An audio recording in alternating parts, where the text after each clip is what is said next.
Hello dear students, welcome back. तो आज हम लोग पढ़ने जा रहे हैं क्लास 12 केमिस्ट्री सॉल्यूशन चैप्टर का लास्ट टॉपिक, जिसका नाम है abnormal molar mass. Abnormal molar mass. और इससे क्वेश्चन बोर्ड्स एग्जाम में काफ़ी आए हुए हैं। इवन आज हम लोग करेंगे भी प्रीवियस ईयर क्वेश्चन, जो बहुत इंपॉर्टेंट है। अगर आप ध्यान से अगर देखते होंगे तो लगभग लगभग बोर्ड्स में 30 to 40% क्वेश्चन जो होते हैं वो रिपीट होते हैं प्रीवियस ईयर के, है ना। ऑलमोस्ट 20 से लेकर 40% तक।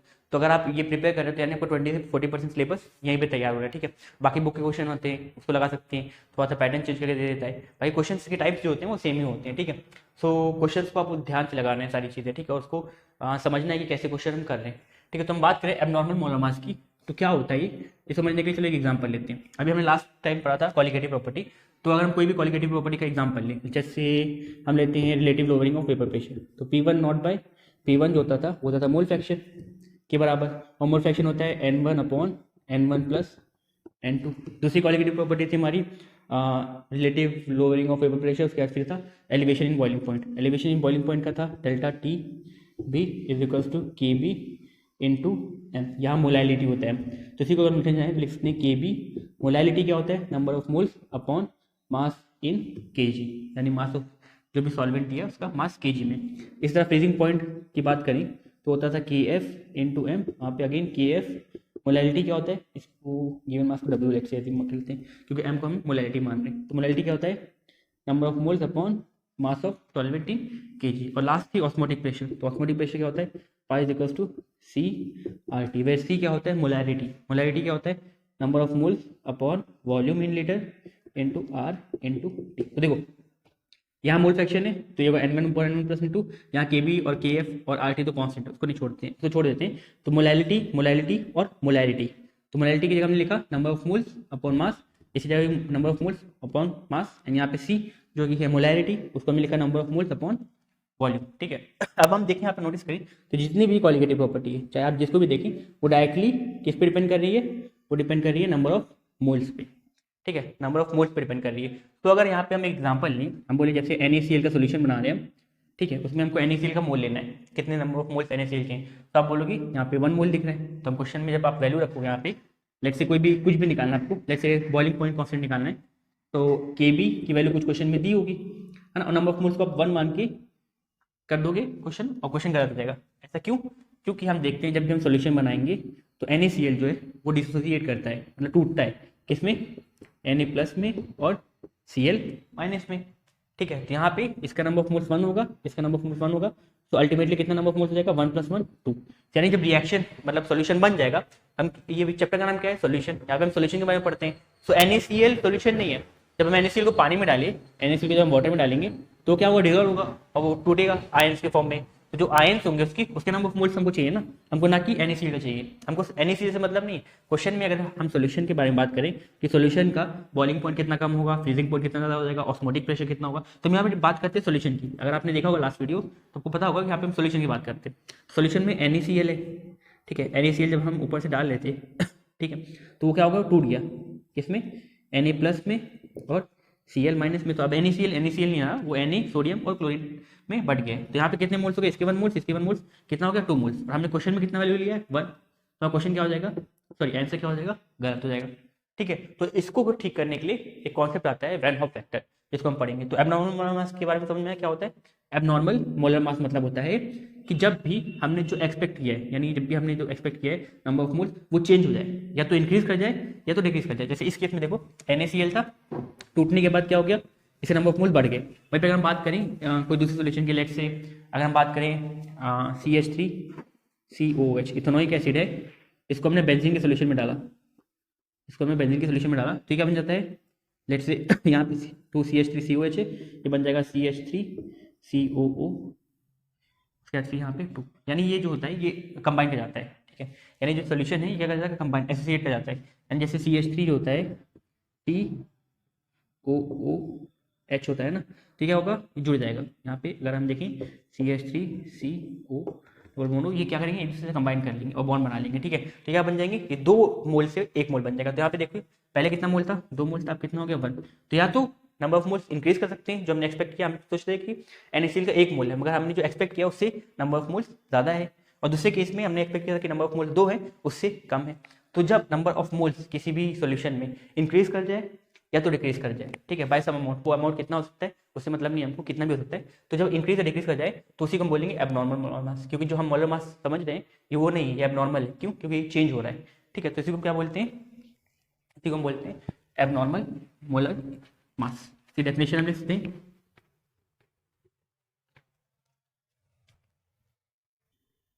तो क्या हो जाएगी इसकी डेफिनेशन, द मोलर मास मतलब नंबर ऑफ मोल्स है ना, for substance undergoing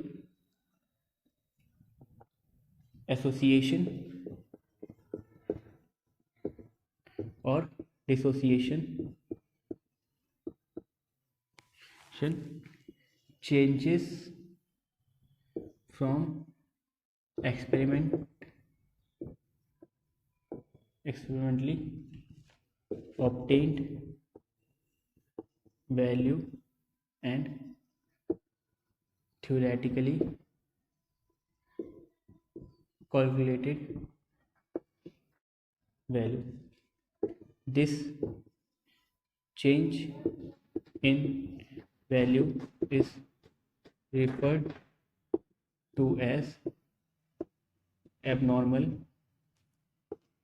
molar mass, ठीक है। The molar mass for substance undergoing association और डिसोसिएशन। यहाँ पे एसोसिएशन या डिसोसिएशन का मतलब क्या है, जैसे अगर आपको याद होगा तो NaCl क्या होता है, Na+ और Cl- में टूटता है। वहीं पे बात करें 2CH3COOH, ये में जा रहा था CH3CO2, ठीक है। यहाँ पे देखो, यहाँ पे 2 मोल से 1 मोल बन गया, यहाँ पे 2 अलग अलग मॉलिक्यूल या एटम कंबाइन होके एक मॉलिक्यूल बना लिया। यहाँ पे एक मॉलिक्यूल टूट के 2 अलग अलग एटम में स्प्लिट हो गया। तो जहाँ पे कोई मॉलिक्यूल टूटता है, ठीक है, जहाँ पे क्या होता है, ब्रेक डाउन ऑफ मॉलिक्यूल, है ना, और जहाँ पे कंबाइनिंग ऑफ मॉलिक्यूल होता है उसी को हम क्या बोलते हैं, एसोसिएशन और डिसोसिएशन। एसोसिएशन मतलब कंबाइन कर गए, 2 मॉलिक्यूल एक बन गए, और डिसोसिएशन मतलब एक मॉलिक्यूल 2 में टूट गए। तो जब भी ऐसा कुछ होता है ना, तो वहाँ पे एक्सपेरिमेंटल ऑब्टेन वैल्यू और थियोरेटिकली कैलकुलेटेड वैल्यू में अंतर आता है। जैसे कि यहाँ पे हम जब एक्सपेरिमेंटली देखेंगे तो यहाँ पे कितना मोल्स आएगा 2, और थियोरेटिकली कितना हम देखेंगे 1, तो इसकी वैल्यूज में चेंजेस आ जाएगा। और ये जो चेंज होता है इसी को हम क्या बोलते हैं, एबनॉर्मल मोलर मास। क्योंकि ये नॉर्मल मास जो हमने निकाला है ये नॉर्मल तो है नहीं, ये क्या है, चेंज है, एबनॉर्मल है, तो इसी को हम क्या बोलेंगे, एबनॉर्मल मोलर मास। और इसी से डील करने के लिए हमारा जो नया टर्म है वैन हॉफ फैक्टर, वो आता है पिक्चर में, ठीक है। वैन हॉफ फैक्टर क्या करता है, इसे डील करने में हेल्प करता है भाई। अगर हम तो समझे एग्जांपल लेके देखो, जैसे मान लो NaCl है, ठीक है, NaCl है, ये टूटा Na+ में और Cl- में, ठीक है। पहले कितने मोल थे इसके, पहले 1 मोल था, बाद में कितना हो गया 2 मोल, पहले 1 NaCl था, अब देखो Na और Cl अलग अलग हो गए, यानी 1 + 1 2 मोल्स हो गए, ठीक है। यहाँ तक समझ में। अब हम बात करें, जैसे मान लो अभी हम ये बात करते हैं फ्रीजिंग पॉइंट वाली, ठीक है। डिप्रेशन फ्रीजिंग पॉइंट अगर हम निकाल रहे हैं, कितना फ्रीजिंग पॉइंट कम हो गया है किसी भी सॉल्यूशन का, तो वहाँ पे जो सब फॉर्मूला होता है Kb × मोलैलिटी, और मोलैलिटी क्या होता है, नंबर ऑफ मोल्स अपॉन मास, ठीक है। तो यहाँ पे देखो हम दोनों के लिए निकाल रहे हैं। पहले एक कंडीशन के लिए हम ΔTF निकालेंगे तो हो जाएगा Kb, नंबर ऑफ मोल्स कितना है पहले कंडीशन में 1/m, तो हो जाएगा Kb/m, ठीक है। अब यहाँ पे दूसरी कंडीशन निकाल रहे हैं आफ्टर डिसोसिएशन, यानी पहले क्या था, पहले जुड़ा हुआ था तब निकाला, अब जब रिएक्शन हो गई है यानी प्रोडक्ट जो बन गए डिसोसिएट कर गए उसका निकालते हैं ΔTF। तो उसका यार Kb कितने मोल्स टूट गया 1 + 1 2/m, तो यार 2 Kb/m, ठीक है। तो वैल्यू क्या हो गई, पहले वाले के कंपेयर में दूसरा वाला जो हमारा आंसर है वो क्या हो गया, दुगना हो गया, ठीक है। तो यहाँ पे इसको सही करने के लिए क्या आता है, वैन हॉफ फैक्टर। वो क्या करता है, वैन हॉफ फैक्टर निकालता है रेशो, कि पहले कितना था 1 मोल था, बाद में कितना था 2 मोल, तो 2 मोल बाद में पहले कितना है 1 मोल, तो आई कितना आ गया 2, अब ये 2 आ गया। अब इसको करेक्ट करने के लिए हम डाल देते हैं इक्वेशन में, तो हम लिखते हैं ΔTF जो है पहले इक्वेशन कितनी जाएगी I Kb/m। देखो यहाँ पे जो फ्रीजिंग पॉइंट कांस्टेंट होता है वो क्या होता है Kb/m, यानी sorry Kf/m, sorry F freezing point constant Kf/m, ठीक है। तो freezing point constant into molality ये होता है, ठीक है। अब यहाँ पे हम बात करें Kf/m, ये हमने निकाला था कितना था Kb/m, ठीक है फाइनली। और इसी में अगर हम I मल्टीप्लाई कर दें, ठीक है, तो हमारा जो आंसर आ जाएगा वो क्या हो जाएगा, सही हो जाएगा। तो कैसे, ΔTF जो है पुरानी वैल्यू कितनी आई थी Kb/m, तो यहाँ पे Kf/m क्या है Kb/m, और I हमने वैन ऑफ फैक्टर निकाला कितना है 2, तो कितना हो जाएगा 2 Kb/m, यहाँ पे भी कितना आंसर आ रहा है 2 Kb/m। तो हम क्या करते हैं, हम वैन हॉफ फैक्टर की हेल्प से निकालते हैं कितना मोल्स जो है हमारा एसोसिएट हुआ या तो डिसोसिएट हुआ, ठीक है। तो आई निकालेंगे और आई निकाल के उसको मल्टीप्लाई कर देंगे किससे, क्वालिटेटिव प्रॉपर्टी से। जो फाइनली हमारा आंसर आएगा वो क्या हो जाएगा, करेक्ट वैल्यू। देखो पहले कितनी वैल्यू आ रही थी, के बी बाई एम, उसको जब हमने आई से मल्टीप्लाई कर दिया तो कितनी आ गई, 2 KB बाई एम। और देखो यहाँ पे आंसर मैच कर गया। तो इससे क्या होता है, हमको ज़्यादा कैलकुलेशन करने की जरूरत नहीं है। हमारा क्या है, जो भी हम क्वालिटेटिव प्रॉपर्टी पहले कर रहे थे उसमें क्या करना है, हमको सारी क्वालिटेटिव प्रॉपर्टी को आई से मल्टीप्लाई कर देना है। और आई क्या होता है, आई होता है वैन हॉफ फैक्टर। क्या हम क्या लिखते हैं van Hoff factor, van Hoff factor देखो क्या होता है, 2 ये क्या था, NaCl equals to Na plus Cl, यहाँ पे 2 यहाँ पे 1। तो ये क्या है वैन हॉफ फैक्टर, देखो नंबर ऑफ मोल्स, ये क्या है number of moles after dissociation, टूटने के बाद या तो एसोसिएट करने के बाद, ठीक है। और 1 क्या है, number of moles before dissociation. तो इसका रेशियो ले लेंगे तो आई की वैल्यू आ जाएगी। आई क्या होता है, वैन हॉफ फैक्टर, ठीक है। ध्यान रखते हैं, it is the ratio of total number of moles after dissociation और एसोसिएशन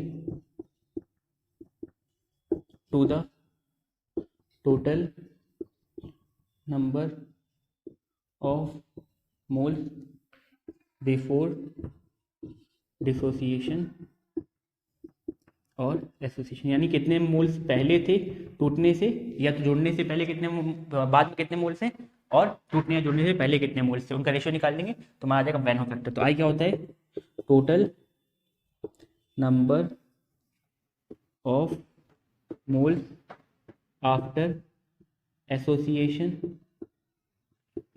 और dissociation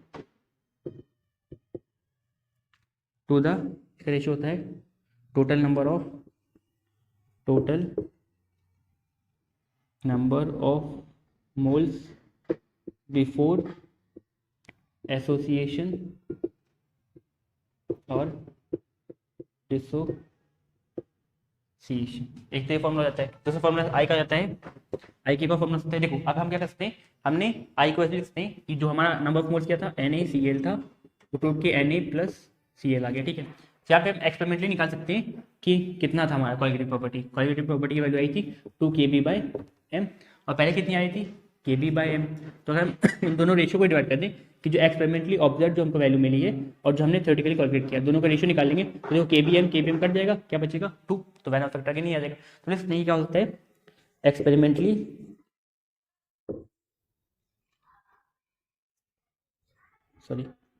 experimentally obtained value by theoretically calculated value, ठीक है। तो ये जाएगा एक्सपेरिमेंटली हमको कितनी वैल्यू मिली और थ्योरेटिकली। और लास्ट इसका एक और फॉर्मूला होता है, I is equals to, sorry I, इसका एक और फॉर्मूला ये होता है कि अगर NaCl निकाल रहे हैं हम, ठीक है, जैसे मान लीजिए NaCl के ले रहे हैं कंडीशन, ठीक है, ठीक है, तो इसको हम ऐसे लिख सकते हैं, ठीक। So normal molar mass upon abnormal molar मास। देखो यहाँ मोलर मास नॉर्मल कितना था 2, एबनॉर्मल कितना है जो हमने कैलकुलेट किया है, थ्योरेटिकल कितना मिला है 1, तो इस 2/1 कितना हो जाएगा अगेन 2। तो देखो हर बार आई की वैल्यू कितनी आ रही है 2। अगर हम यहाँ निकालें नॉर्मल मोलर मास कितना है 2, एबनॉर्मल कितना है 1, तो आया 2। NaCl के लिए हम बात करें एक्सपेरिमेंटली ऑब्टेन वैल्यू कितनी थी NaCl की, देखो ये आई थी 2 KB/m, और NaCl की जब हम निकाला था तो KB/m, तो इसको भी हम लिखेंगे 2 KB/m, यहाँ पे KB/m, तो ये कट जाएगा, क्या बचेगा 2 अगेन। और इसके बाद नंबर ऑफ मोल्स कितने टूट रहे हैं, टूटने के बाद कितने नंबर ऑफ मोल्स हो गए 2, तो पहले कितने थे 1, तो इसको भी अगर हम निकालेंगे तो कितना आएगा आंसर 2/1 2। तो NaCl के लिखो सारे फॉर्मूला से वैल्यू सेम ही आ रही, तो ये फॉर्मूला बन जाएगा किसके लिए, अगर आपको निकालना है वैन ऑफ फैक्टर, ठीक है। तो फाइनली वैन ऑफ फैक्टर हमको मिल गया, ठीक है। अब इसी को अगर हम ऐड कर दें फाइनल फॉर्मूला क्वालिटेटिव प्रॉपर्टी का, तो हमारा फाइनल फॉर्मूला बन जाए कुछ ऐसा। तो when applying van Hoff factor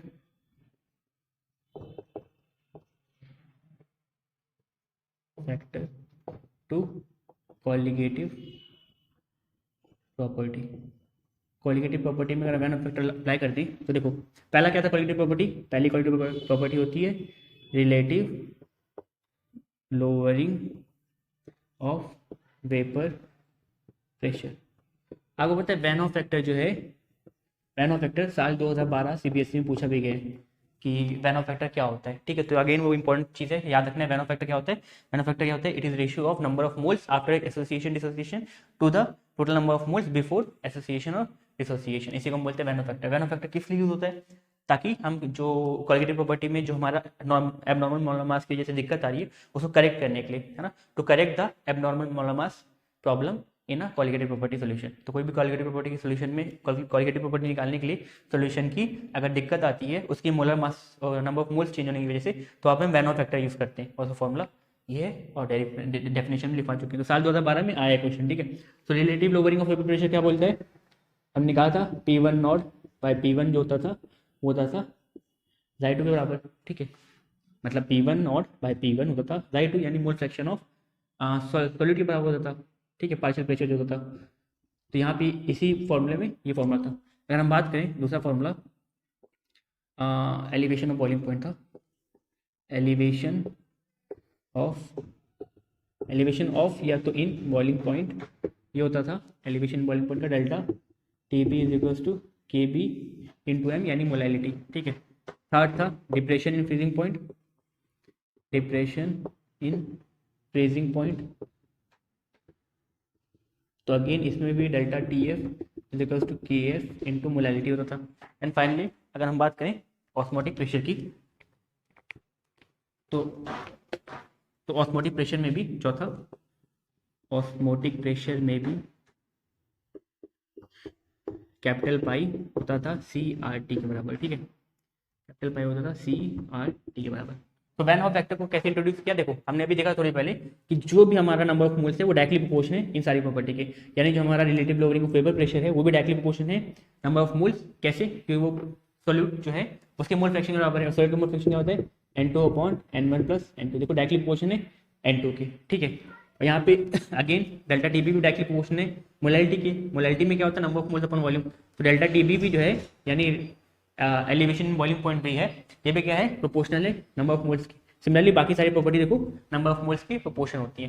so इसमें क्या करना है हमको, डायरेक्टली प्रोपोर्शन, इसलिए डायरेक्टली प्रोपोर्शन में इंटू कर देना है आई को। सारी प्रॉपर्टी में अगर हम आई को इंटू कर देंगे तो जब हमारा नया फॉर्मूला बन जाएगा। ये क्या होता है, ये फॉर्मूला फाइनल फॉर्मूला होता है कि जब भी कभी भी एबनॉर्मल मोलर मास होगा तो निकालने के लिए हम ये चारों फॉर्मूला यूज कर सकते हैं। ठीक है, अब बात आती है आई निकालते कैसे। तो आई निकालने से आपको बताइए ना, जैसे मान लो कोई रिएक्शन है MgCl2। ठीक है, तो यहाँ पे अगर रिएक्शन हो रही है, यहाँ पे बना Mg प्लस 2Cl माइनस। ठीक है, तो कितना फॉर्मूला क्या था, number of moles after dissociation by number of moles before dissociation. तो कितने मोल्स बन रहे हैं आफ्टर डिसोसिएशन, मतलब डिसोसिएट होने के बाद, टूटने के बाद या तो जोड़ने के बाद, यानी प्रोडक्ट में कितने नंबर ऑफ मोल्स है। ठीक है, तो प्रोडक्ट में 2 और 1 3 मोल्स हैं। और पहले कितने थे, देखो MgCl2 में 1 ही मोल था, तो वैन ऑफ फैक्टर कितना आ जाएगा इसके लिए 3। कोई और रिएक्शन, जैसे मान लो एक रिएक्शन है CuSO4। ठीक है, ये टूटेगा तो बनेगा Cu2 प्लस SO4 2 माइनस। तो देखो इसके कितने मोल बन रहे हैं 1, इसे कितने मोल बन रहे हैं 1। तो कितना आफ्टर डिसोसिएशन कितने मोल से 2, एक इसका एक इसका, और बिफोर कितना था 1 इसका, तो कितना आ गया वैन ऑफ फैक्टर 2। ठीक है, अगेन अगर हम किसी बात करें NaCl, जैसे मान लो कोई, अगर हम बात करें कोऑर्डिनेशन कंपाउंड की, जैसे आपका है Fe, हाँ ठीक है Fe आयरन कोबाल्ट ले लेते हैं, NH3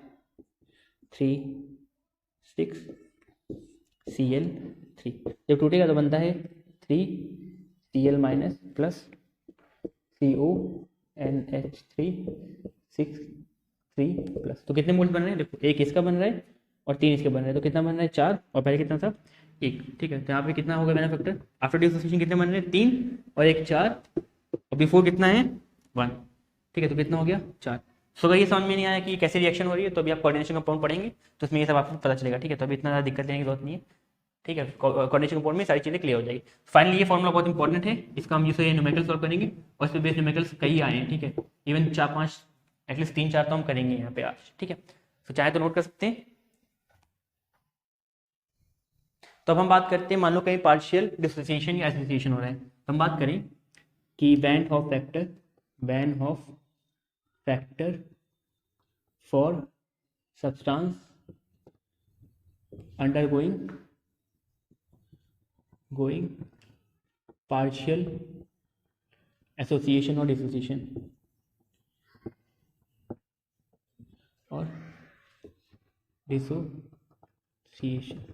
ठीक है। मान लो कहीं भी पार्शियल एसोसिएशन या डिसोसिएशन हो रहा है, जैसे मान लो आपके पास भी NaCl टूट रहा है, ठीक है, Na प्लस और Cl माइनस में, ठीक है। मतलब क्वेश्चन में ये बोल दिया कि NaCl जो है, मान लो हमारे पास 500 ग्राम था, 500 ग्राम NaCl है, उसमें से सिर्फ और सिर्फ 100 ग्राम ही टूटा Na प्लस और Cl माइनस में, ठीक है। अब बचे हुए 400 ग्राम जो है वो same NaCl as it is रह गए। तो यहाँ पे कितना परसेंटेज टूटा मॉलिक्यूल, तो देखो 500 का से 100 ग्राम, तो 100 ग्राम बाय 500 मतलब कितना टूटा, है ना, ऑब्टेन्ड अपॉन टोटल कितना आ जाएगा इंटू 100। अगर परसेंटेज करोगे तो 2 0 से 2 0 कट जाएगा, आएगा 20%। यहाँ पे कितना डिसोसिएशन हो रहा है 20%। तो मान लो ऐसा कोई केस है जिसमें नमक को पानी मिला है मगर सारा नमक नहीं घुला, या सारा नमक उसमें टूट के आयंस के फॉर्म में नहीं बटा, कुछ बटा कुछ नहीं बटा। ये हो सकता है 20% बटाओ, 30% बटाओ, 90% बटाओ, इवन 99% बटाओ, मगर पूरा ना बटाओ, ठीक। ऐसा कंडीशन कभी होगी तो वहाँ पे हम कैसे कैलकुलेट करते हैं, ठीक है। तो चलो एक एग्जांपल लेते हैं। जैसे हमारे पास कोई रिएक्शन है, let's say A plus B equals to C plus D, ऐसा कोई हमारे पास है, ठीक है। या चलो एसोसिएशन एग्जांपल पहले करते हैं। एसोसिएशन कि मान लो एसोसिएशन होगा जब जोड़ेगा, या डिसोसिएशन जब पहले टूटेगा। मान लो NaCl के एग्जांपल लेके चेक करते हैं। हमारे पास था जैसे कोई कंपाउंड है A, ठीक है, वो टूट रहा है B प्लस C में। जैसे एग्जांपल ले लो, NaCl टूट रहा है Na प्लस Cl माइनस में, मतलब 100% एसोसिएशन या डिसोसिएशन नहीं हो रहा, कुछ परसेंटेज हो रहा है, कुछ परसेंटेज वैसे का वैसे है उसके अंदर, ठीक है, सॉल्यूशन के अंदर। तो वहाँ पे क्या होगा, यहाँ पे मान लो पहले कितना मोल थे इसके 1 थे, ठीक है, स्टार्टिंग में एट T = 0, जब रिएक्शन शुरू ही नहीं, मान लो नमक को हम पानी में डाल रहे हैं, ठीक है, ये नमक पानी है, इसमें हमको नमक डालना है, ठीक है। हमारे पास 1 टेबल स्पून सॉल्ट है, इसमें सॉल्ट है, ठीक है, इसको वाटर में डालना है, ठीक है। जब हमने वाटर में डाले ही नहीं, स्टार्टिंग में जब वाटर में डाला ही नहीं है, तो सेम हमारे पास नमक के कितने मोल हैं, पूरा का पूरा NaCl है। और जब इसको हम पानी में डालेंगे नहीं तो NaCl टूटेगा। NaCl टूटने के लिए क्या चाहिए, सॉल्वेंट चाहिए, है ना, सॉल्वेंट चाहिए, वो पोलर प्रोटीन सॉल्वेंट चाहिए होता है। तो NaCl को अगर हम डालेंगे उसके अंदर तभी तो टूटेगा, ठीक है। अब यहाँ पे अगर हमने नमक को पानी में डालेंगे तो घुल कैसे जाएगा। अगर हम आपसे क्वेश्चन पूछे कि नमक को अभी हम पानी में डालने वाले हैं तो क्या नमक घुल जाएगा, पानी में डालोगे तो घुलेगा, हम पानी में डालेंगे उसको तो कहाँ से घुल जाएगा। तो नमक अभी घुला हुआ नहीं है, तो इस टाइम Na कितना होगा 0 और Cl कितना होगा 0, यानी स्टार्टिंग में ये बनेंगे ही नहीं क्योंकि घुलेगा ही नहीं, तो ये 0 0 रहेंगे। Na का Cl पूरा का पूरा वैसे का वैसे ही रहेगा। मान लो कुछ टाइम बाद T = T टाइम के बाद, ठीक है, कुछ देर बाद जैसे हमने नमक पानी डाल दिया 1 मिनट बाद घुल जाएगा वो, ठीक है। तो मान लो कितना घुला, हम बोले अल्फा घुला, ठीक है, अल्फा घुला मतलब अल्फा परसेंटेज, अल्फा क्या होता है परसेंटेज ऑफ डिसोसिएशन या तो एसोसिएशन। यहाँ बात हो रही है डिसोसिएशन की, यहाँ पे नमक टूट रहा है ना, तो टूटने को बोलेंगे डिसोसिएशन। तो यहाँ नमक टूट रहा है तो कितना परसेंट नमक घुल गया, तो हमने बोला हमने यहाँ पे डाला 100 ग्राम, उसमें से 40 ग्राम घुल गया, ठीक है। तो कितना परसेंटेज घुल गया, 40% घुल गया इसमें से। तो कितना हो जाएगा 40% Na प्लस बनेगा, 40% Cl बनेगा। और ये इसमें कितना बचेगा, अगर हम बोल रहे हैं नमक घुला, हमारे पास 100 ग्राम नमक था, ठीक है, स्टार्टिंग में, अभी हमने घुलने के बाद उसमें 40% नमक घुल गया, तो कितना परसेंट नमक अभी नहीं घुला है, तो 100 - 40 यानी 60 ग्राम, ठीक है। तो ये क्या है NaCl, कितना घुल गया अल्फा यानी 40% घुल गया, ठीक है। 40% घुल गया यानी 40% Na बनेगा और 40% Cl बनेगा, है ना, क्योंकि 1 ग्राम में NaCl होता है। तो 1 ग्राम जो टूटेगा तो 1 ग्राम Na 1 ग्राम Cl, मतलब उसका अगर हम बात करें इन टर्म्स ऑफ कितना एटम फॉर्म होगा, तो एक Na का फॉर्म होगा, एक Cl का फॉर्म होगा। Na का 40% नमक टूटेगा, 40% Na फॉर्म होगा, 40% Cl फॉर्म होगा। और ये कितना बचेगा, ये पहले 1 था, देखो 1 था, 100 था, उसमें से कितना घुल गया, उसको माइनस करेंगे तो बचा हुआ आएगा, तो इसमें से कितना घुल गया अल्फा परसेंट, जो आ गया इतना, ठीक है। तो यहाँ पे हमारी रिएक्शन कंप्लीट होगी। अब हम बात करें कि total number of moles, I का फॉर्मूला होता है total number of moles after dissociation, है ना, टू द, ये फॉर्मूला भी पढ़ा था ना हमने, total number of moles before dissociation से पहले कितने मोल्स थे, तो नमक घुलने के बाद कितने मोल्स थे, नमक घुलने के पहले कितने मोल्स थे। नमक घुलने देखो कितना हुआ अल्फा, कितने मोल्स बन गए नमक, देखो जब घुल गया तो इतना पूरा टोटल नंबर ऑफ मोल्स बना। जब नहीं घुला था तब कितना बना था, इतना, यानी रिएक्शन से पहले इतना मोल्स था टोटल, रिएक्शन के बाद टोटल मोल्स इतना है। तो कितना मोल्स है रिएक्शन के बाद, 1 minus alpha plus alpha plus alpha, कितने मोल्स है, 1 minus alpha plus alpha plus alpha, ये सारे मोल्स बचे हुए रिएक्शन के बाद, है ना। तो हमने लिख दिया रिएक्शन से पहले कितने मोल थे, देखो 1 प्लस 0 प्लस 0 कितना होगा 1 ही। सर कितना बना, देखो एक अल्फा से एक अल्फा कट गया तो 1 प्लस अल्फा, तो वैन फैक्टर कितना देगा 1 प्लस अल्फा। ठीक है, मान लो अब हम बात करते हैं कोई ऐसी रिएक्शन जिसमें मान लो ये बन रहा है आपका एन मोल बन रहा है। ठीक है, यहाँ पे क्या बन रहा है, एन मोल बन रहा है। जैसे एक रिएक्शन लेते हैं, एक रिएक्शन लेते हैं हम लोग, रिएक्शन जैसे मतलब एक ऐसी नॉर्मल रिएक्शन लेते हैं, कंसिडर करते हैं। जैसे मान लो एक कंपाउंड है ए, वो डिसोसिएट हो, उससे बना हमारे पास एक कंपाउंड बी। ठीक है, एक ए है वो टूटा और उससे कंपाउंड बना बी। ठीक है, अगर मान लो ये 1 मोल था, टूटने के बाद ये कितना बन गया, इसमें से एन अल्फा डिसोसिएट हुआ। ठीक है, मान लो एन अल्फा मॉलिक्यूल डिसोसिएट है, जैसे यहाँ पे होता है ना अल्फा अल्फा, मान लो इसमें एन अल्फा, एक जनरल फॉर्मूला हम निकाल लें जिससे क्या है, जिसमें हम वैल्यू पुट करेंगे हमारा आंसर आ जाएगा डायरेक्टली। तो एक फॉर्मूला हम डिराइव करने की कोशिश कर रहे हैं। ठीक है, तो ये जगह एन अल्फा। ठीक है, तो यहाँ पे क्या होगा, अगर हम वही सेम फॉर्मूला लगाएं कि कितना आई का वैल्यू होती है number of moles after dissociation by number of moles before dissociation, तो ठीक है, इससे एन अल्फा पार्टिकल बन रहे हैं। ठीक है, तो अगर हम देखें at time t is equal to 0, t is equal to 0, तो इसमें कॉन्सेंट्रेशन इसकी पूरी रहेगी, ये 0 रहेगा।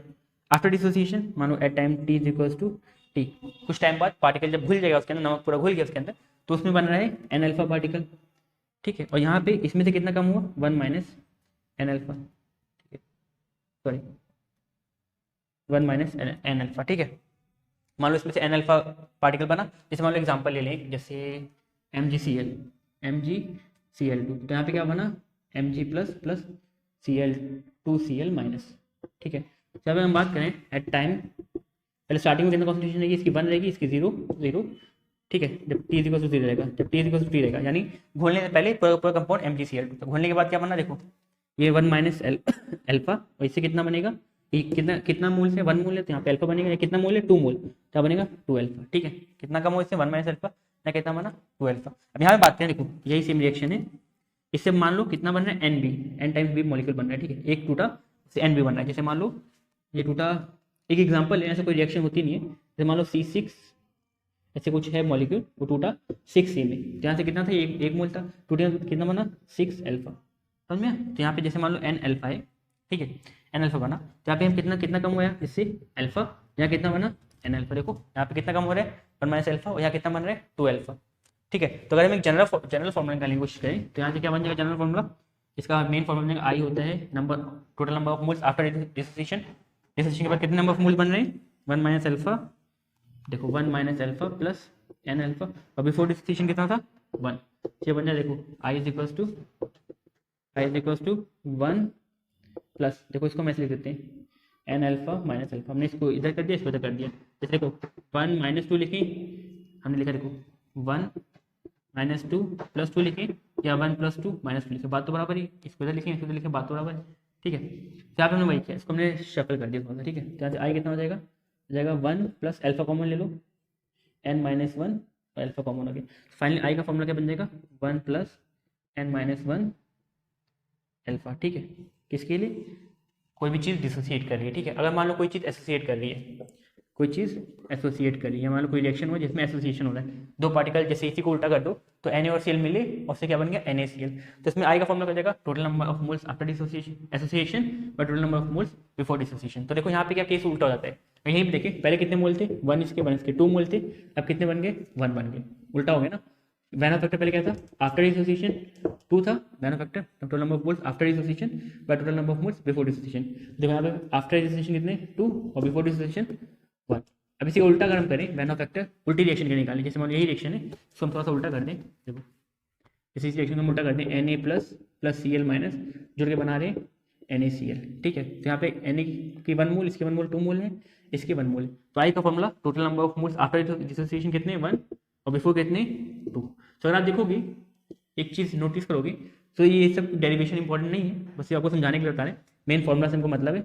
ठीक है, तो यहाँ पे देखो टोटल नंबर ऑफ, अगर हम देखें किसी एसोसिएशन के केस और किसी डिसोसिएशन केस, तो ऐसे डिसोसिएशन का उल्टा ही जस्ट क्या होता है एसोसिएशन, तो इसमें क्या होता है 2/1 है, इसमें 1/2 आ जाएगा। तो फॉर्मूला एसोसिएशन के लिए आया, डिसोसिएशन के लिए 1 प्लस एन माइनस अल्फा। तो एसोसिएशन के क्या आ जाएगा, देखो आई इज इक्वल्स टू इसका उल्टा, अगर ये डिसोसिएशन के लिए तो उसका उल्टा एसोसिएशन क्या हो जाएगा 1/1 + n-1 अल्फा। तो इसके लिए फॉर्मूला बन जाएगा, ये बन जाएगा कोई भी केस में अगर एसोसिएशन हो रहा हो, डिसोसिएशन का फॉर्मूला ये, एसोसिएशन का फॉर्मूला ये। ठीक है, थोड़ा थोड़ा कॉन्सेप्ट समझ में आ गया होगा। अब इसको एक न्यूमेरिकल करेंगे तो थोड़ा क्लियर हो जाएगा, जैसे एक दो न्यूमेरिकल करते हैं लास्ट ईयर के तो थोड़ा सा समझ में आएगा। तो जैसे ये क्वेश्चन दिया है सीबीएसई 2018 का, calculate the freezing point of an aqueous solution containing 10.5 gram of magnesium bromide.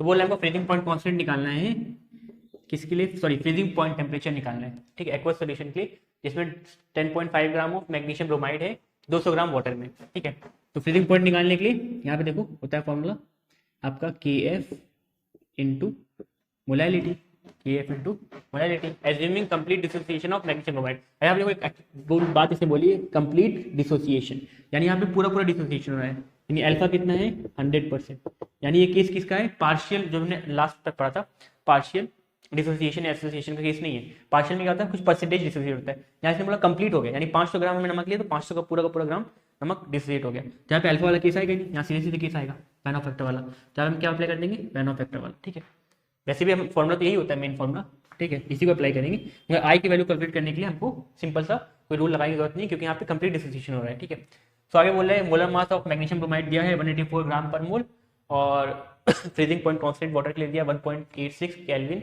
KG पर मोल। ठीक है, तो यहाँ से हमको निकालना है डायरेक्ट TF, कितना हो जाएगा आई निकालने के लिए होता है total number of moles after dissociation, तो रिएक्शन लिख लेते हैं मैग्नीशियम ब्रोमाइड वाली, सो MgBr2 जब टूटेगा तो बनाएगा मैग्नीशियम प्लस 2 ब्रोमीन, कितना मोल है, 1 मोल इसका 2 मोल इसका, कितना हो गया 3 मोल, और पहले कितना था 1 मोल, तो आई कितना हो जाएगा total number of moles after dissociation. तो यहाँ पे डिसोसिएशन होने के बाद कितने मोल्स बन रहे हैं 3, और पहले कितना था 1, तो आई कितना आ गया 3, तो आई की वैल्यू आ गई 3। KF freezing point constant water का दिया है 1.86 केल्विन केजी पर मोल। ठीक है, वैसे इसको रखने की जरूरत नहीं, इतना काफ़ी है, यूनिट्स रखने की जरूरत नहीं। ठीक है, और मोलैलिटी क्या होता है, number of moles of solute by उसके बाद फिर mass of solvent in KG. तो number of moles of solute क्या है, सॉल्यूट ये है मैग्नीशियम, ठीक है, कितना दिया है, number of moles of formula क्या होता है given mass by molar mass, तो गिवन मास कितना है 10.5 ग्राम, और मोलर मास कितना होता है बेंजीन का दिया है 184 ग्राम। ठीक है, 184, तो हम देंगे 10.5 अपॉन 184 इंटू, देखो मोलर मास क्या होता है, मोलर मास होता है given number of moles upon volume, sorry mass in KG, या मास दिया ग्राम में 200 ग्राम, केजी में करोगे तो जाएगा मास इन ग्राम होता है ना, कि जब चेंज करेंगे तो ये हो जाएगा 1000/1000 केजी, तो उसको हम लिख सकते हैं नंबर ऑफ मोल्स आया था 10.5 बाय 184। देखो अब ये नंबर ऑफ मोल्स इतना था, अब ये डिवाइड में तो ये उल्टा इन्वर्ट करके इसको मल्टीप्लाई कर देंगे, तो इन्वर्ट हो गया, इसको मल्टीप्लाई कर दिया। ठीक है, तो फाइनली आ गया 10.5 अपॉन 184 इंटू 1000/200। अगर ये चीज़ समझ में नहीं आ रही, नंबर ऑफ मोल्स निकालना है मोलर मास निकालना, तो सबसे पहली वीडियो में ये सब बताया है बेसिक्स, जहाँ पे हम लोग पढ़ रहे थे, बताया भी था वहाँ पे बेसिक वीडियो में कि सोल्यूशन चैप्टर में जो भी कैलकुलेशंस होगी वो इसी के अराउंड होगी, तो वहाँ पे जितने भी कैलकुलेशंस का है फॉर्मूला है जो इस चैप्टर में यूज़ होगा सारा का सारा बेसिक्स वीडियो में है, चाहे देख सकते हैं। तो यहाँ से 2 से 2 0 कट गया, 2 5 10, तो 5 आ गया, हो जाएगा 3 5 15, कट सकते हैं 4 8 5 8 5 नहीं 1 से 8 9 9 4 नहीं कटेगा 3 से, सो यहाँ पे हो जाएगा 184, चाहो तो देखो 5 से 15, एक काम करते 5 से काट लेते हैं, 184 5 1 5 5 से 15 एंड 3 34 5 6 से 30, यहाँ पे बचेगा 4, ठीक है, एंड 5 8 से 40 36.8 आ जाएगा। ठीक है, तो 36 6 7 8 9 एंड ये लगभग कट जाएगा, 3 से कट जाएगा, लगभग आएगा ये 3 1 3 3 2 6 एंड 3 1 3 3 2 6.2 3 6 18, तो 12.26 के आसपास करीब आएगा। ठीक है, एंड इसको काट सकते हैं, तो इसको हम मल्टीप्लाई कर देंगे 1.186 इंटू 105 6 30 30 0 3 कैरी 5 8 40 3 4 कैरी 5 5 9 0 0 0 क्रॉस 6 8 1, तो जाएगा 0 3 9 10 15 5 1 कैरी 9 1 9 5 3 0, कितना था 180.86 इन 10.5, यहाँ पे 2 पॉइंट या 3 पॉइंट जाएगा 19.53, जाएगा 19.53 बाय 12.26। ठीक है, तो कैलकुलेट करेंगे अगर हम 19.53 इंटू 12.26 तो आएगा 19.5 या 195 मान लेते हैं इसको, 195 और ये आएगा 12 पॉइंट, यार 122 ले तो 122 माइनस क्या 5 3 9 में से क्या 73, ठीक है। तो पॉइंट डाल देंगे तो ये हो जाएगा 0, तो 12 5 10 600 6 1 5 इंटू 6 12 2 1 कैरी 12 13 3 1 कैरी 6 7 732 नहीं ज़्यादा देगा, तो 12 5 तो लगभग 1.5 के आसपास आंसर आएगा। कितना आएगा 1.5 के आसपास आंसर आएगा, ठीक है, फ्रीजिंग पॉइंट का। अब एक चीज़ बताओ, अगर आप डिटेल में कैलकुलेट करेंगे तो आपका हो जाएगा लंबा कैलकुलेशन। अब हम कैलकुलेशन बहुत ज़्यादा करेंगे तो वीडियो लंबी बन जाएगी, इसलिए हम छोटे छोटे कैलकुलेशन करें जल्दी जल्दी, ठीक है। तो अप्रॉक्स में मानिए 1.5 के आसपास ये आंसर आ रहा है। मैं क्वेश्चन में इसने हमसे ये नहीं पूछा कि चेंज इन फ्रीजिंग पॉइंट कितना होगा या डिप्रेशन ऑफ फ्रीजिंग पॉइंट से नहीं पूछा, हमने पूछा कैलकुलेट द फ्रीजिंग पॉइंट, हमको फ्रीजिंग पॉइंट ही निकालना है एक्वा सोल्यूशन का। तो इसमें हमको पता है डेल्टा टी एफ क्या होता है, डेल्टा टी एफ होता है T F not minus T F, है ना। टी एफ नॉट क्या है, फ्रीजिंग पॉइंट प्योर वाटर का। प्योर वाटर कितना होता है, यहाँ पे सोल्यूशन में क्या है वाटर है, तो फ्रीजिंग पॉइंट वाटर का कितना होता है 100 डिग्री सेल्सियस। मगर हमें ऐसा किसमें आएगा केल्विन में, क्योंकि हमने सारी यूनिट किसमें रखी थी केल्विन में, ठीक है। तो उसको हम चेंज करेंगे केल्विन में, तो ये जगह केल्विन में चेंज करना 100 प्लस सॉरी फ्रीजिंग पॉइंट बोलना, फ्रीजिंग पॉइंट 0 डिग्री सेल्सियस होता है, 0 डिग्री सेल्सियस यानी 273 माइनस 1.5 के आसपास आएगा। तो ये हो जाएगा हमारा 273 माइनस 1.5, तो ये हो जाएगा 273 माइनस 1.5, 3 में से गया तो 5.1 271.5 केल्विन। तो ये हमारा क्या होगा फाइनल फ्रीजिंग पॉइंट होगा इस सोल्यूशन, यानी सोल्यूशन इतने पे फ्रीज होगा। कितना कम हो रहा है, अगर पूछता कि कितना कम होगा फ्रीजिंग पॉइंट तो माइनस 1.5 डिग्री सेल्सियस, यानी 1.5 डिग्री सेल्सियस और डिप्रेस कर गया इसका फ्रीजिंग पॉइंट सोल्यूशन में। यानी जब हमने नमक नहीं डाला था, यानी हमने जब ये सोल्यूशन नहीं डाला था, मैग्नीशियम क्लोराइड क्या होता है सॉल्टेज होता है ना। तो ये सॉल्ट जब हमने नहीं डाला था मैग्नीशियम ब्रोमाइड हमने नहीं डाला था, तो वाटर जो है 0 डिग्री सेल्सियस पे फ्रीज कर रहा था, या हम बोले 273 केल्विन पे फ्रीज कर रहा था। मगर सोल्यूशन में डालने के बाद इसका फ्रीजिंग पॉइंट 1.5 और कम हो गया है, तो अब हो जाएगा 271.5 केल्विन। तो ऐसे क्वेश्चन बनते हैं, सीबीएसई 2018 क्वेश्चन है, 3 मार्क्स का था। सो ये अगला क्वेश्चन है सीबीएसई दिल्ली 2012 का क्वेश्चन है, ठीक है। सीबीएसई दिल्ली में आया था 2012 में, बोले इन 1 molar solution of trichloroacetic acid, ठीक है। तो ट्राइक्लोरो एसिटिक एसिड यानी CCl3COOH, ठीक है। ट्राइक्लोरो एसिटिक एसिड का सोल्यूशन है कितना मोल का, तो ये है 1 मोलर, मोलर मतलब मोलैलिटी दिया है 1 मोलर, क्या मोलैलिटी दिया है इसने 1 molar solution of trichloroacetic acid is heated to its boiling point. तो बोल रहा है जो सोल्यूशन है किसका ट्राइक्लोरो एसिटिक एसिड का और वाटर का, ठीक है, उसको हमने हीट किया है उसे बॉइलिंग पॉइंट तक, और सोल्यूशन का जो बॉइलिंग पॉइंट निकला वो कितना है 100.18 डिग्री सेल्सियस। तो बॉइलिंग पॉइंट जो है सोल्यूशन का, है ना, सोल्यूशन का मतलब सोल्यूशन का बॉइलिंग पॉइंट मतलब TB नॉट, प्योर के लिए होता है नॉट, सोल्यूशन के लिए होता है सिर्फ TB। तो ये जाएगा 100.18 डिग्री सेल्सियस, ठीक है। तो ये TB आ गया। डिटरमाइन वैन हॉफ फैक्टर यानी I की वैल्यू निकालना है किसके लिए ट्राइक्लोरो एसिटिक एसिड के लिए। Boiling point constant for water दिया है 0.512, ठीक है। अगर हमें सोल्यूशन में बोल रहे हैं बॉइलिंग पॉइंट वाटर यानी वाटर का इसने दिया, ठीक है। यानी सोल्यूशन किसका बना है ट्राइक्लोरो एसिटिक एसिड को मिलाया इन्होंने पानी में, तो यहाँ पे हमारा सॉल्वेंट कौन है वाटर है, ठीक है। आगे बस इतना ही है। अब पूछ क्या रहा है वैन हॉफ फैक्टर, फॉर्मूला को पता ही क्या होता है, ठीक है।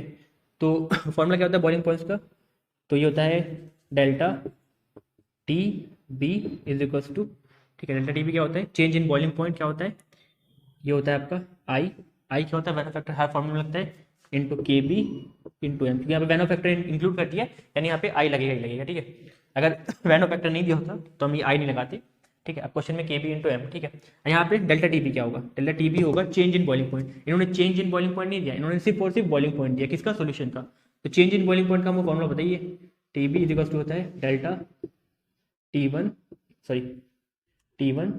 माइनस T1 नॉट, यानी टेम्परेचर जो है सोल्यूशन का माइनस टेम्परेचर जो है प्योर सॉल्वेंट का।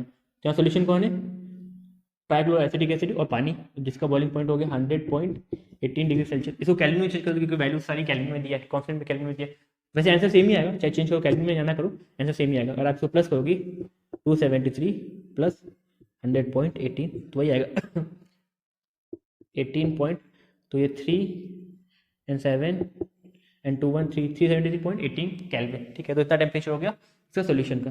अगर डिग्री सेल्सियस में रखोगे तो भी जो डिफरेंस हो तो सेम ही आएगा, ठीक है, -T1 अब ये क्या है, प्योर सॉल्वेंट। यहाँ पे सॉल्वेंट कौन है, सोल्यूशन किसको मिला के बना रहे हैं, ट्राइक्लोरोएसिटिक एसिड को हमने मिलाया पानी में, यानी पानी का बॉइलिंग पॉइंट। यहाँ पे क्या होता है, ये होता है टेम्परेचर, बॉइलिंग पॉइंट टेम्परेचर किसका, सॉल्यूशन का, और ये होता है प्योर सॉल्वेंट का। यहाँ पे सॉल्वेंट कौन है, वाटर, तो प्योर वाटर का बॉइलिंग पॉइंट क्या होता है 100 डिग्री सेल्सियस। 100 डिग्री सेल्सियस को अगर हम कन्वर्ट करेंगे इनटू केल्विन, तो ये 273 प्लस करेंगे तो 3 और 0 3 7 एंड 3 373 केल्विन। तो सर टेम्परेचर का डिफरेंस कितना आएगा 0.18 केल्विन। तो आप देंगे चेंज इन टेम्परेचर कितना है 0.18 केल्विन। आई निकालना है हमको, ठीक है, आई हमको निकालना है। के बी बॉइलिंग पॉइंट कांस्टेंट दिया है 0.512 सॉरी 0.512 और मोलैलिटी दिया है क्वेश्चन में 1 मोल, ठीक है। तो 0.52 इंटू 1 0.52 ये इंटू में हो जाएगा तो डिवाइड में 5 हो जाएगा 0.18 डिवाइड बाई 0.512। इसको इजी करने के लिए हम ऊपर नीचे 100 से मल्टीप्लाई कर देते हैं, ठीक है, ताकि पॉइंट ये रख जाते हैं। हो जाएगा 1818 बाई ये हो जाएगा 1 से 1 2 हाँ हो जाएगा 1 2 51 के आसपास, ठीक है 51.2 के आसपास, ठीक है। तो इसको हम सॉल्व करेंगे तो ये हो जाएगा 0 डालेंगे 0.0 लगाया तो ये एक 0 बढ़ जाएगा तो 180 हो जाएगा 180 5 3 15 3 15 15 एंड देन 30 3 तो 5 6 30 5 5 25, ठीक है। तो 0.35 के आसपास आएगा बैरन फैक्टर, और उससे कोई यूनिट नहीं होती क्योंकि आई क्या होता है number of moles after dissociation, तो यूनिट मोल, और number of moles before dissociation, तो मोल से मोल कट जाएगा, तो एक ऐसी यूनिटलेस क्वांटिटी, तो उसका कोई यूनिट नहीं होगा, सिर्फ और सिर्फ नंबर्स होगा। कितना है 0.35। तो देखो इसी टाइप के क्वेश्चन बनते हैं बोर्ड में और प्रीवियस क्वेश्चन में। तो दिल्ली बोर्ड का क्वेश्चन है, सीबीएसई बोर्ड का क्वेश्चन है, और जो दिल्ली का रीजन का जो पेपर होता है वो अलग होता है एज कम्पेयर टू बाकी ऑल इंडिया का पेपर अलग बनता है, सीबीएसई दिल्ली का पेपर अलग बनता है, ठीक है। और जनरली देखा गया सीबीएसई दिल्ली और ऑल इंडिया पेपर एक दूसरे से मतलब अक्सर क्वेश्चन उधर किधर पूछे जाते हैं। तो ऐसे नहीं कि इंपॉर्टेंट नहीं है, सीबीएसई क्वेश्चन इंपॉर्टेंट है, और दिल्ली का ऐसा मतलब ये नहीं कि इंपॉर्टेंट नहीं है, क्वेश्चन आ सकता है, ठीक है। और बाकी जो हमने लास्ट वाला पढ़ा था टॉपिक वो भी इंपॉर्टेंट है, ठीक है। लास्ट का क्वेश्चन तो सीबीएसई का ही था 2018 का, ठीक है, शायद से कंपार्टमेंट का क्वेश्चन था, बहरहाल मगर इंपॉर्टेंट था। तो इसी टाइप क्वेश्चन बनते हैं। तो I hope so concept clear हो गया होगा, वो थोड़ा थोड़ा समझ में आ गया होगा। और बाकी जो मतलब पहला जो दूसरा चैप्टर है केमिस्ट्री का ये पूरा यहीं पे खत्म हो गया। हम लोग नेक्स्ट पढ़ेंगे इलेक्ट्रोकेमिस्ट्री मतलब और फिजिक्स को पैरेलली लेके चलेंगे, ठीक है। तो बस आज के लिए इतना रखते हैं। Thank you and have a wonderful day.